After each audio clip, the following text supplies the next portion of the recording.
Alright, here we are now in the programming area. We actually break up the programming department into two different disciplines. We call it engine and game. The teams are both overseen by some seasoned veterans. We have Carl Chimes, who's the lead engine programmer. He's been with the company for over 9 years. And then we have lead game programmer Bob Fitch, who's been with the company for over 17 years and worked on all the classics. I'm going to turn it over to them to give some insight into the programming teams themselves. There's a lot of back-end work that you don't see in the final game on the tools side of things. Like our whole build pipeline, we have servers dedicated to building the game and servers dedicated to testing the game and making sure that we get reports if anything breaks at any time. How many models, how many missiles you got, how much each costs, how many polygons, how many lights, how heavy is each light, how many shadows do they cast, and everywhere we try to make it so it has to be pretty smooth, so there's no one part of it that's going to bring the whole system down. Okay, so this tests a small battle in the game, and at the beginning of the battle we can see that this long line here shows how much time is spent searching for other units.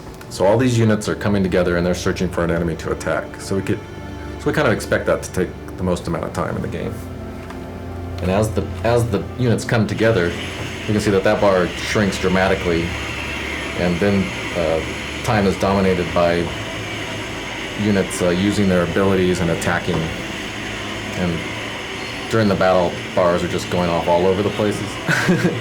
So it really takes a lot of runs of this to really get an idea of what's taking the time on a dynamic basis. The designers are going to want thousands of units on the map at one time and all these crazy effects going off, so we just gear the tech towards that. We have a lot of graphic options where you can tweak things so that if things don't run well, you have the option as the user to actually tone things down. There's a lot of collaboration between the different teams. Like designers talk mainly to the game programmers, and they tell them what their ideas are, and the game programmers make that happen. The artists talk a lot with the engine programmers, and so we have to add features to accommodate their needs. And then, of course, the artists and the designers talk a lot when they iterate on the campaign missions and the in-game units. I've written the AI for all of the games that we've done. I worked on Warcraft 1, Warcraft 2, StarCraft, all of the AI for all of them. And each time we've gotten a chance to make it a little bit better than the last time. And this time is the first time that the AI doesn't cheat. It doesn't see what you have anymore until it goes out and it scouts you. And it does that by taking a unit like a peon and sending it around the map to different places and looking for the player to find where is the player, what do I see that the player has, where is it positioned, and all of that information it remembers, but it doesn't know anything other than what it has seen. And the second way is through the actions per minute by limiting how quickly it can execute the orders. If it wants to do something, then we put it into a queue of these are all the things that I would like to do right now. And we choose the one thing that is the most important of all the things that it thinks it would like to do. And then each time it's given a little opportunity to think, it goes, okay, now of all the things I could possibly do, which is the one that I want to do right now that's the most important? And it does that one. It's totally different from the way StarCraft 1 was, because before we would think of all the things we want to do and then just do them.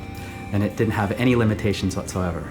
When compared to Warcraft 3, basically we tried to make everything exposed in the editor. In Warcraft 3, we went as far as we could, but there were certain inherent limitations with the engine.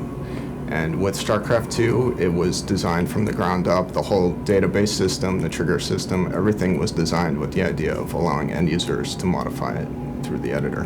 Once we put the editor in the hands of the designers, they can do whatever they want, and they don't need us anymore to make decisions about what they're doing in story mode. It does everything they need. They could write the next expansions in the editor we already have.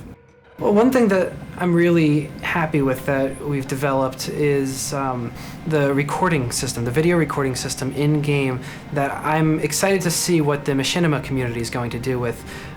These are the tools that we use for all of our in-game videos that you'll see in our newscasts and our tech purchase panels. What it allows designers to do is via our triggers, they set up the cutscene however they want, and then they can set movie recording triggers. When it runs the cutscene, it automatically records video snippets for you, throws them all into a directory, and you've got a movie. We have this mod system now where you can actually publish your mods and your maps to Battle.net. That was a big thing, and that's integrated through the editor, so you actually will use the editor to publish your maps to Battle.net. Every couple of Fridays, we'll get a couple beers, get some snacks and some chips or whatever, and go into our Uber lounge over here, and we watch two balance designers on the big screen duke it out. We have Dustin doing the shoutcasting, and we're cheering, and just sitting back and really enjoying the game.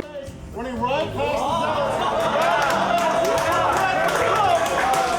the trying to get away. They're getting caught up there. You can see the Zerg is trying to do as much damage. No, I don't play with the balance designers. Anytime we try to play with the designers, I fail miserably. We have special programmer games that we play every now and then. It'll be 2v2 or 3v3 programmers only, and it's literally just Zerglings and Zealots running at each other, and you never see any spellcasters, or it's a lot of fun, but it's a very different game experience than our top-level designers play.